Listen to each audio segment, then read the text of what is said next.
The hole, Larry Moore. Yeah, you can book that with one coming from the Heights line. Larry Moore, a type of player that every team needs. Look at the body control. The jumping is impressive, but the body control to remain under control and get a good soft kiss off the glass. A measure of Larry Moore's ability. Good look at the 6'4" senior. Larry Moore's got all 6 of his points here in the second quarter. Make it 7 for Larry Moore. He only averages 8 on the year, had 6 points and 5 boards last night, so already was 7 here in the second. Cedric Hall got raked around a little bit by Damon Stringer, and that is going to be Damon Stringer's second personal foul.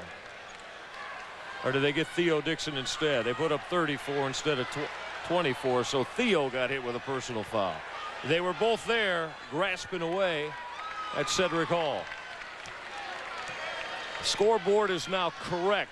Heights by 3 at 26-23.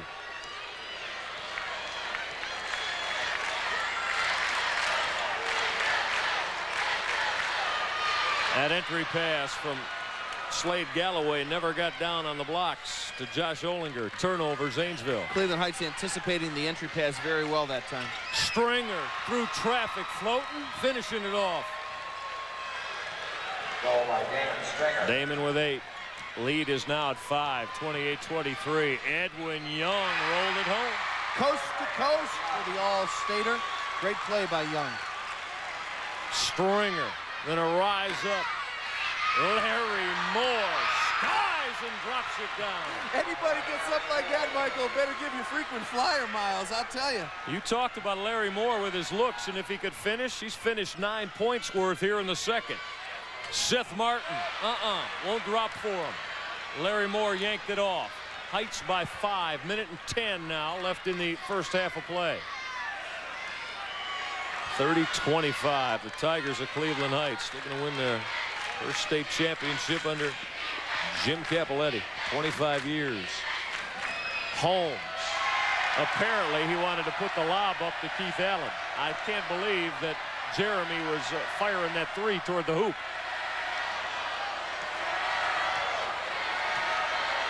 Holmes and Keith Allen nowhere near on the same page.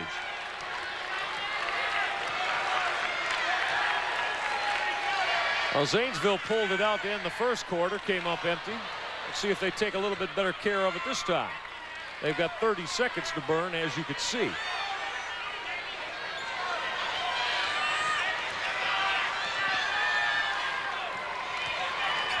Seth Martin in trouble baseline. Brian Young will reset it. Edwin Young. Young going to it with 8. Crossing over in the paint. Good drop down to Seth Martin, who goes glass to finish. He's not flashy, but he's subtle and he's sweet as Edwin Young. Stringer from 47 went glass, got some rack, but that's about it. Good first 16 minutes. Cleveland Heights by 3 at 30-27. Look how subtle the moves are from Edwin Young. Doesn't show a lot of flash and dash, but knows exactly where his teammates are at all times. Don't go away. We've still got a long way to go to decide a Division I state title. Cleveland Heights by 3 over Zanesville. More coming up on Sports Channel. McInturf Insurance is an independent agency, which means we have the flexibility to tailor coverage to fit your needs. For home and auto, count on McInturf Insurance to find the protection you need at affordable rates. For business insurance, trust our experience in determining workable solutions. For group and individual health insurance, McInturf staff is knowledgeable about the latest plans available. Because we're a family too, and when it comes to life insurance, we know what's important to you. For all your insurance needs, call the McInturf Insurance Agency. There's a lot to see at Clay City Outlet Center. From pottery and stoneware to hand-painted gifts, baskets and accessories to kitchenware and health food, silk flowers and framed artwork to candles and candies, children's books and dolls to jackets and t-shirts, glassware to play products, and even salsa? As you can see, there really is a lot to see at Clay City Outlet Center, a truly unique shopping adventure. I-70 at exit 155, Zanesville. White Chevrolet Geo has made a special purchase of 1994 Chevrolet Cavaliers and Corsicas and are offering you these cars at a special price of $9,995. These cars have 16,000 to 22,000 miles on them and are covered with a balance of factory warranty. Equipment includes 4 doors, automatic transmission, air conditioning, tilt steering wheel, cruise control, power locks, and windows. There are only 11 available, so hurry to the end of the White Bridge at White Chevrolet GO in Zanesville and select yours today. Thanks a lot. Delicious. It was wonderful. Okay. What's all the fuss about? Look, it's Dave. Thanks, Dave. Why is everybody thanking Dave? Way to go, Dave. Thanks, Dave. Well, Wendy's delicious Monterey Ranch chicken sandwich is back with Wendy's whole breast filet, Monterey Jack, and creamy ranch dressing with bacon. It's the sandwich everybody loves. And Dave, I just want to say thanks. Well, that's a relief.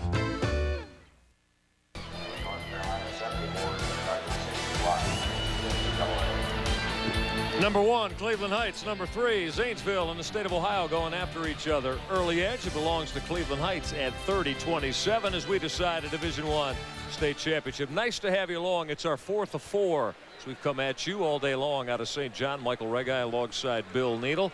We talked about the lead guard matchup in this one. They haven't disappointed, but some of the young people inside both ball clubs, Heights and Zanesville, really picked it up big, especially in the second quarter. We talk about Mr. Basketball, Michael, and you've got Damon Stringer. He can penetrate, and he shot well from the outside.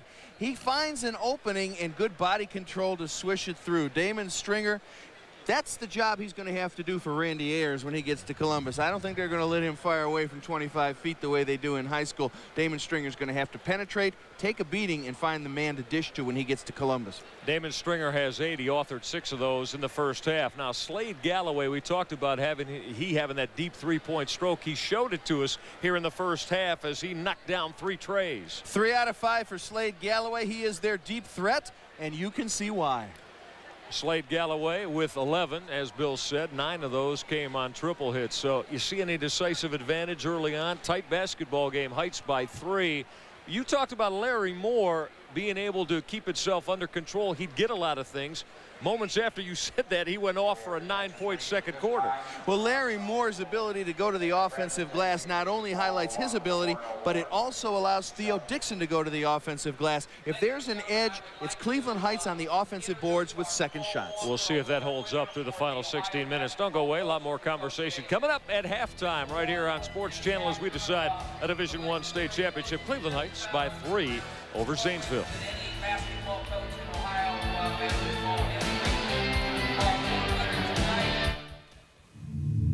This is the collection agency calling. We still have not received. We hope the layoff will only last a few months. There's a penalty and a surcharge. This is the doctor's office. Your medical insurance only covers half of your mortgage payment is late again.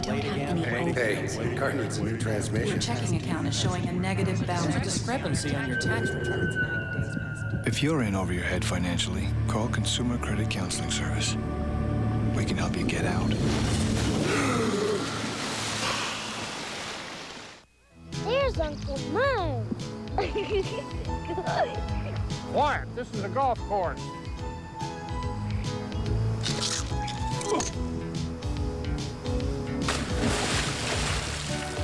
Go get the golf ball. Would you like some good John's potato chips?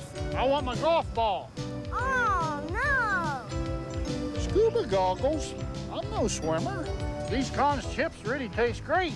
I still want my golf ball.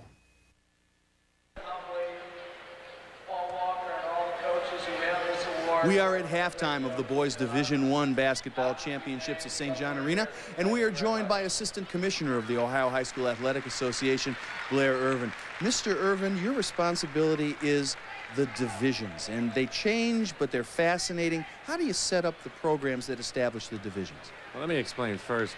Divisions came about because previously we had the schools in classes, AAA, AA, and A, and they were split in 1/3. Then when football went from classes to divisions, the premise was that you would just take the number of schools playing football divided by 5, which was the divisions, and have each division with an equal number of schools. In about 2 years, the same idea caught on in the other sports. So now basically what we do in all sports is determine how many schools are going to participate in the sport and divide it by a number or the set divisions. And those are set by a regulation by the Board of Control. Now, are these numbers that you divide by 5 divisions or 4 divisions, are they set in stone, or are these things that could change as time goes on? Oh, they could change. As a matter of fact, even the divisions change each year. But those could change. The board could decide to add divisions or delete divisions. I better preface that. They could delete them in some sports. Is there much of a movement to keep things the way they are, or is there always some kind of movement about to maybe have more divisions or fewer divisions? Well, it appears there's always movements to have more divisions, because then schools feel you create a division they may fit in and they may win a state championship. We just added the 2nd division in girls soccer for next year. Now, how do they break down? We have 4 divisions in basketball, and we have more in other sports and less in others. In baseball, for example, how many divisions are there? In baseball, there are 4. The way we determine it is if 750 schools participate in the sport, they can have 4 divisions. And then there's a ratio of schools participating drop down from 4 to 3 to 2. And if you have less than 250 schools, then you can only have 1 division. Is there ever a temptation to keep all the division winners around for an extra week and see how it would work out if the Division I played the Division IV, if there happened to be some powerhouse schools? Well, there is always that temptation. Somebody always suggests that to you, but in watching the contest, whether it be this weekend with the boys or last weekend with the girls, that when you look at the maturity of the individuals playing on the Division I schools as compared to the ones in the Division IV, you begin to realize that maybe there is some magic to having divisions. There's a lot of magic going on the floor at St. John Arena as the second half of the boys Division I championship game gets ready to go. Many thanks to Blair Irvin, Assistant Commissioner of the Ohio High School Athletic Association, and we'll find out more about Division I boys right after this.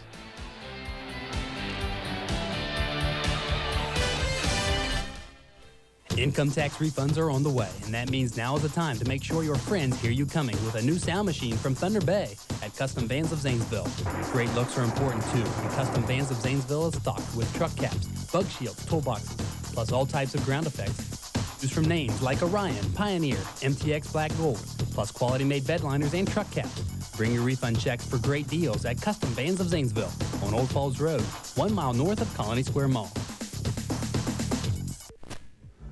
Customers have requested a short-term CD with an attractive rate and a low opening balance. Our new 17-month CD fulfills that request, short-term and a 7.01 annual yield, a $1,000 minimum opening balance. To open your new 17-month CD, call one of our personal bankers. You can expect a difference at Mutual Federal Savings Bank. They were robbed. No. Robbed. All that money? By an energy thief.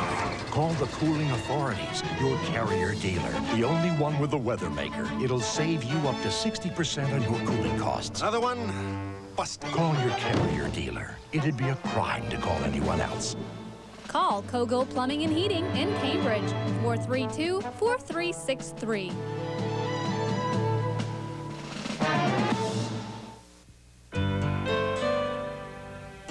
It's only natural. Families grow. Things change. That's why State Farm agents offer family insurance checkups. They help you see to it that your insurance keeps up with your changing family. So keep the family insurance checkup in mind. After all, you'd be surprised how fast things can change. Is your insurance keeping up with your family's changing needs? Call Marshall Atwood today and find out. Yes, all the makings of a wire. Cleveland Heights by 3, trying to go wire to wire as the regular season poll champs who win a state championship. They lead Zanesville at 30-27. Heights with the basketball. Jeremy Holmes, Damon Stringer, Keith Allen, Larry Moore, Theo Dixon. 5 starters for Jim Capoletti. Stringer's going to hang in the air. Left it a little bit short. Cedric Hall. Hall and Edwin Young along with Slade Galloway, David Houston, Seth Martin. This is Martin. Got it down. Was in a crowd. Seth muscled it home. Point guards used to be called playmakers. Michael and Edwin Young made that play with a great penetration and then an entry pass to Seth Martin. Sophomore Seth has 9, 30-29. Heights by just 1. Keith Allen putting it on the deck. Didn't get the roll. Zanesville has tightened up their defense a little bit, inviting Cleveland Heights to shoot from the outside. Helps Zanesville on the defensive glass. Heights had 10 offensive rebounds in the first half. Blue Devils looking for their first lead in a long time. Edwin Young will give it to him. Look at him hang and put it down with contact. Switched it to his left hand as well to get it away from the shot blocker. Michael, good move by Edwin Young. 31-30. Zanesville by 1. First lead since they led it at 3-zip. Stringer. Young pushing the floor. All the way to the hole. Yeah, it'll count with a trip to the line coming for Edwin Young. Here comes Zanesville. Early in the second half, Cleveland Heights taking some ill-advised shots, and Edwin Young under control. Doesn't have any wing help, so he takes it to the glass himself, draws the foul, and you get a look at David Houston flying right at our Sports Channel camera. Edwin Young looking to make it a 7-0 Zanesville run in the first minute 28 of the third. Edwin Young will fill up a score sheet for you too, Michael. 7 assists, 14 points, 5 rebounds, 3 steals. Run out of ink, you talk about that young fella. A stat sheet stuffer, huh? Young's got 5 in the third. 5 of those 7. The lead is up to 4. Cleveland Heights needs a hoop, get him settled down. Keith Allen in traffic, he lost it. Trying to get a little bit better shot, caused the defense to collapse on him. Zanesville definitely flying out of the locker room with all the momentum in the second half. The Zanesville Blue Devil crowd up on their feet, letting their ball club know about it. Galloway knocked out a 3. The run is 10-0 to start the third. You have to know where Galloway is all the time. Cleveland Heights unaware. Oh, they love it in Zanesville, and the Blue Devil followers here at St. John. They're perfect on the year, trying to join Liberty Benton as the only undefeated ball clubs in the Buckeye State. The zone collapses when the pass goes to the foul line, and they kick it back out to Galloway. A lot of different ways to break a zone. The best way, get the ball into the middle of the floor and let them collapse on you so you can kick it out. In the first half, Cleveland Heights built a 3-point lead because they were on the boards. 17-17 equal, but 10 of those 17 rebounds for Cleveland Heights were on the offensive glass. Larry Moore with 5 of them, 4 of them he scores on the putback. Zanesville able to stay close at 27 because they are able to hit the outside threes from Slade Galloway. Edwin Young's dropped 5 of them in the hole. Slade Galloway with his 4th triple hit of the night. Seth Martin had the first one. There's your 10-0 run. It's taken 2 minutes and 7 seconds, and Jim Capoletti said, I think I've seen enough of Scott Aaronholt's ball club. Aaronholt, baby, better want to bottle and cap whatever he said at halftime, Bill Needle. Stringer threw it away. Over the top of Keith Allen. Turnover, Cleveland Heights. Cleveland Heights gets into these periods of funk. The question is, how long does it last? And can it easily be turned on and off? They pushed the button last night and it worked. Down 17. You get the sense that they might not want to go to that same well again this evening. Their 3-point halftime lead has eroded into a 7-point deficit. Cedric Hall just bailed out Slade Galloway. That personal foul going to go on Cleveland Heights as they try to rip that basketball away. Damon Stringer got it. That is 3 on Mr. Basketball. Zanesville not afraid to throw the skip pass, even though Cleveland Heights is quick from side to side on their zone. Damon Stringer with a seat. Jeff Johnson into the game for Cleveland Heights. Didn't see Jeff Johnson in the first half. Only Lawson and Lee came off Jim Capoletti's bench. Blocking foul. It goes right away on Jeff Johnson, who just checked in.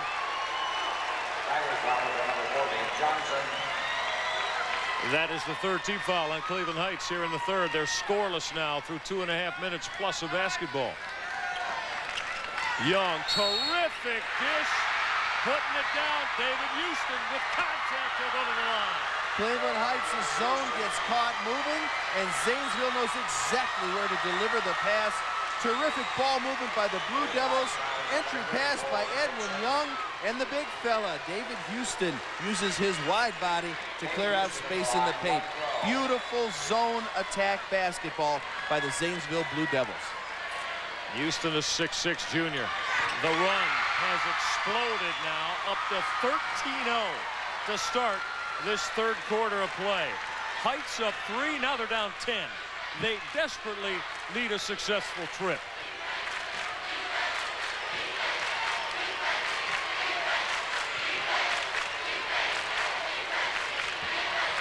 Theo Dixon baseline. Very active zone D right now, Zanesville. And a tight one too, Michael. They're just really packing it close, defying Cleveland Heights to shoot from outside. Holmes with a lean, too hard. Larry Moore, hard to the hoop, not there. That personal foul is going to go on Seth Martin, a sophomore. He has now joined Damon Stringer with 3 personal fouls. Seth Martin, an aggressive player, but not always aware whether he has inside position or not on the glass. His third. Josh Olinger checking in. He'll replace Seth Martin. Olinger back. He had 2 points in the second quarter. Great job of defense on Sean Stonework down the stretch last night by Josh Olinger. Playing on one leg, he had ACL. He's going to have reconstruction once the season's over. Keith Allen shaking a little bit. Keith Allen didn't get it, but went and got his own, and then Allen got fouled over the back by Slade Galloway. Heights is at least becoming very active on the offensive glass after they've got hit with this 13-0 run. Mike, they're throwing the ball up on the glass and they're going after it as individuals. What has to happen is somebody from Cleveland Heights is going to have to take it upon himself to get the whole team involved in the offense. Holmes threw it away. Cleveland Heights has gone 3 minutes and 35 seconds without a hoop. Houston put it down. 15-0 run. Cleveland Heights playing a little bit passive in the paint. They can't wait much longer, or else Zanesville is going to be nothing but a vision in their rearview mirror. 42-30, 15-zip Zanesville run. Dixon just threw it over the hole. Not a good shot, Theo Dixon. Time for Keith Allen to take control for Cleveland Heights, just the way that Edwin Young and Cedric Hall take control for Zanesville. They are outstanding floor generals. Good backcourt for Zanesville. They've been strong. Jim Capoletti may need another time out here real quick. In case you're just joining us, Cleveland Heights led by 3 at the break. They're now down a dozen, and they haven't scored in the third quarter. The triple came up very short from Slade Galloway. Olinger ran it down. Galloway again. Back iron. Cleveland Heights turn it over. Never did control it. Edwin Young is all over the floor for Zanesville, knocking away loose balls, delivering passes. Fine player. Now Heights has got a run out. Let's see if they cash in. Holmes went to the hoop, got fouled by Edwin Young. Jeremy Holmes takes it from the wing as Cleveland Heights gets an advantage in transition. He'll go to the line for a pair where Jeremy Holmes shoots the ball at roughly 60%. Talked about Jim Capoletti needing another TO. He's got it. His ball club has been blitzed. 15-0 Zanesville run. Blue Devils lead it by a dozen. Bill, this is almost the same proportions as last evening. Now, they were down 17 last night. Same type of situation. I mean, they're going to have to change what lack of momentum they have right now. They got to get energized somehow. Well, you do it by defense. Extend the defense, push it out, make Zanesville work to get the ball across, make Zanesville work to get to the offensive glass. Cleveland Heights is going to have to use their defense in order to generate offense because the offense is not there in the half-court set. And it was in the first half. Oh, yeah, it was. Larry Moore and Theo Dixon very, very strong in the first half. They each had 9. That's the inside game that Jim Capoletti likes. We've talked about it. I've probably mentioned it 5 times here in the first 5 minutes of the third quarter. There it is, 15-zip in the 4:52 we played. Cleveland Heights 0-7 from the floor, while Zanesville burning up at 6 of 8, says our man with the numbers, Mark Matheny.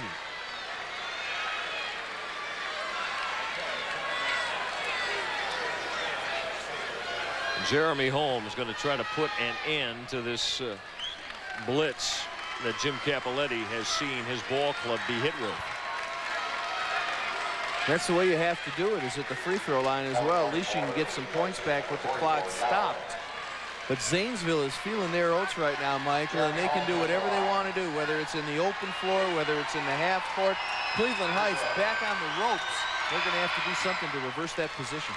It took 4 minutes and 52 seconds here in the third quarter. Cleveland Heights finally gets a slash in the book. That's one on the night for Jeremy Holmes. He'll touch every side of the St. John rim to get his second down. Here's that trap pressure that Heights picked themselves up with last night. And right away, it results in a turnover and a foul on Big David Houston. That could be the momentum shift right there. Well, I hate to say I told you so, but you're going to have to extend your defense and try and get something off your defense, Michael.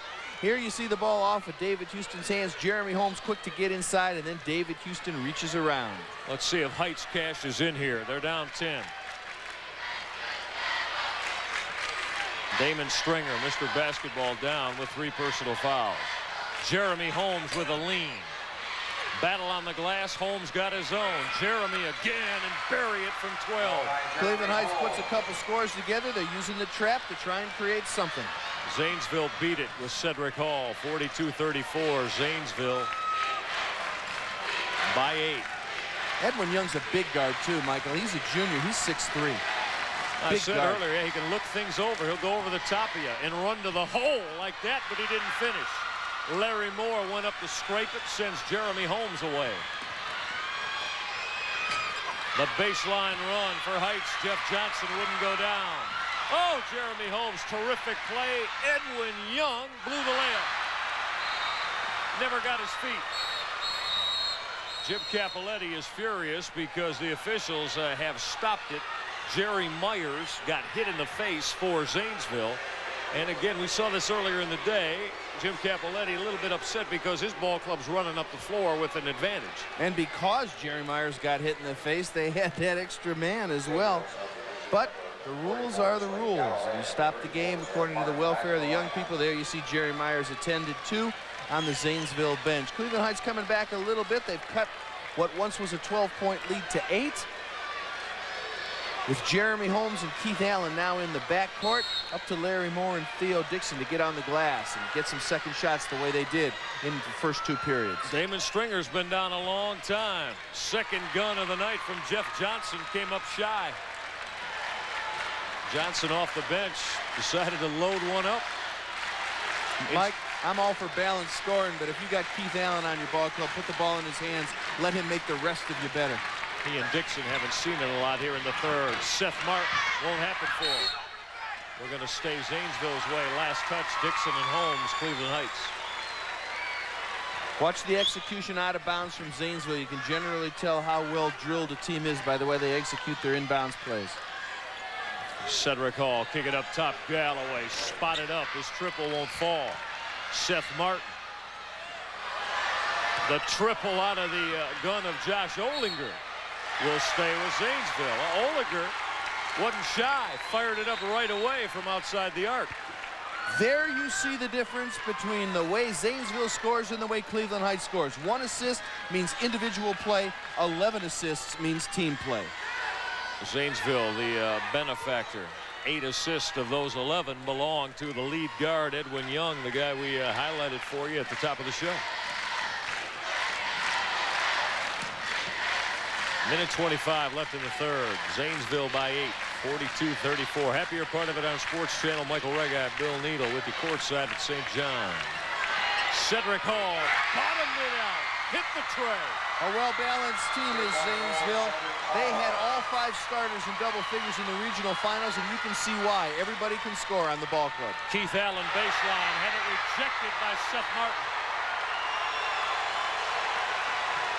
45-34. Zanesville has outscored Cleveland Heights 18-4 here in 7 minutes plus in the third. Mark it down and remember it if Zanesville takes this one home.